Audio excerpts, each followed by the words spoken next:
Hello everyone, thanks for joining me. My name is Jonathan Wilkerson, and in this little woodsy area, I walked up on a small patch of what's referred to as carpetweed or bugleweed or bugle herb.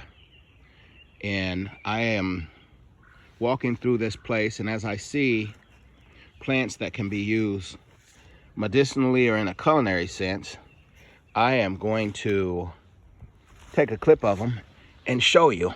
Now, this plant is easy to identify. As you can see, it's pretty unique. Flowers all around it here. And as you can see, the leaves grow opposite of each other. It's not really a hairy plant or anything. It has uses in salads. You want to get it while it's young, because as it grows a little bigger, you might have to cook it because it tends to be just a little bitter. But this plant right here is edible. It has medicinal uses.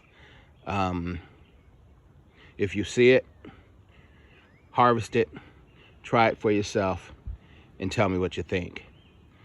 This is bugleweed, bugle herb, or carpetweed, because it makes great ground cover.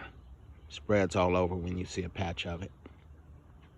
Well, I'm off. I saw some various other plants that I'm going to take a clip on and show you if you could use it medicinally or in a culinary sense. And I hope you encounter these on your foraging trips. Thanks for watching, and happy foraging.